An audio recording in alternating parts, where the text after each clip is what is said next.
for me. My son only has one hand.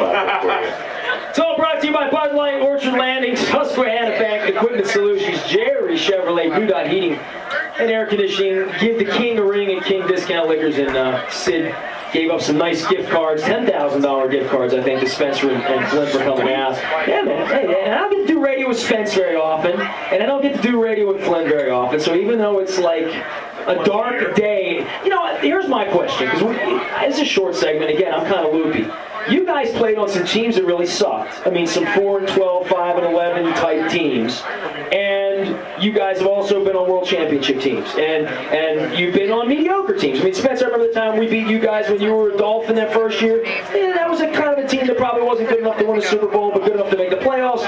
We were probably that team in 2001 after we won the Super Bowl when we lost to Pittsburgh. The difference is, the nuances, as I see it, being as close as a fan can get to you guys and being on the inside, to knowing a little bit about that Matt Hasselbeck commercial where he's talking about all the lingo and how complex it is. The difference between 4-12 and 12-4, to a fan it feels vast. To a player, does it feel, in your own mind, even losing 38-7 last night, can you make up or conjure up a way where some of those touchdowns could have been field goals and this and that, and maybe we get a chance to have a drive at the end? You know, like anything, you can make a point, instead of touchdowns, they get field goals. We get that touchdown in the half, it's 9-7 or 12-7, and you go in the second half, it's a totally different game.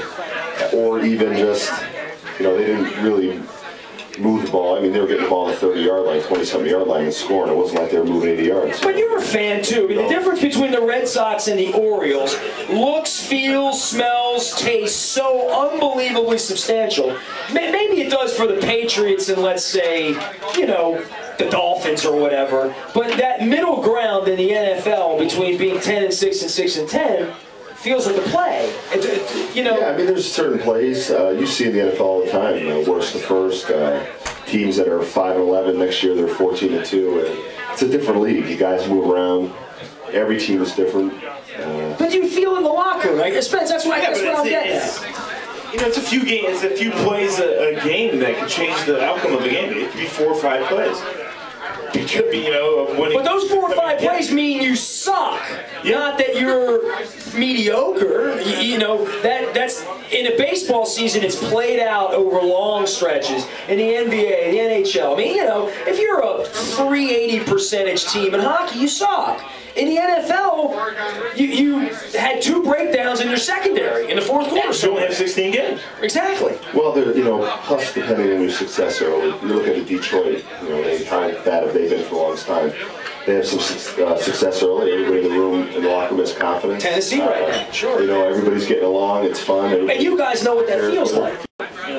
Look at the Giants. To me, it's very impressive. I mean, I think that's more impressive than what the Williams are. Getting off the carpet. Being 0-4 and then coming back and doing their. And we'll see where it leads to. Well, Drew always says his thing for 20 years of soccer is the hardest thing to do in sports is stop losing once you start. And right now, as fans, you guys know how down the community. I don't even know. I just got off a plane, but I can only imagine that people are jumping off ledges here. That you guys still, when you get back in a meeting tomorrow morning, and that seems a little awkward that you're on short week here. You know, it's over with to you guys. But to the fans, it lives and breathes until 4:15 next week. Yeah, but these guys can't, you know, linger on that, man. It's already off. I mean, these guys their coaches are game planning tonight for Cincinnati. These guys will get the playbook in the morning, and they're ready to go, man. They got to put this one behind them and move on. How many times in both of your careers have you gotten your ass kicked one week and then come back? Jim Swartz used to talk about it. He called it the RA factor. You go out on Monday Night Football and get embarrassed. There's something about you showing up at work tomorrow that maybe everybody's a little bit more on point, or no? Am I wrong about that? Yeah, I mean, everybody has pride. You come back. You want to prepare. You don't want to, you know, make amends for the loss. So it's, you know, it's probably going to be pretty spirited this week. I mean, as a fan of driving over, I'm thinking, well, Pittsburgh's still got to come here. Maybe, you know, maybe, who knows, right? Cincinnati's coming here. Browns got to come here. A lot of teams have to come here. Indianapolis has to come here. The Patriots have to come here. It's always better to play at home. I mean, 4 of our next 5 at home, so hopefully we can do something with that. Again, I'm loopy. I've been awake like 30 seconds. I just want to feel better than I felt on the flight. Well, well, Sunday, about 7:05, we'll be fine with the win. Get some sleep and you'll feel a lot better. You look horrible, by the way. Mike Flynn, Spencer Folau, give it up for all of them. Drew for sitting in for me, Ray for putting up with me, Spencer putting up with me, and I want to thank Law Officer Chris McFacetta, Comcast, and Jerry Chevrolet, as well as the Wiz Car Wash, serving Baltimore for 50 years. We're at your Orchard Landing. I got here late. I didn't even eat any food. I'm going to get myself a wing and settle down. Thanks to everybody for coming out. I know it was a rough night last night.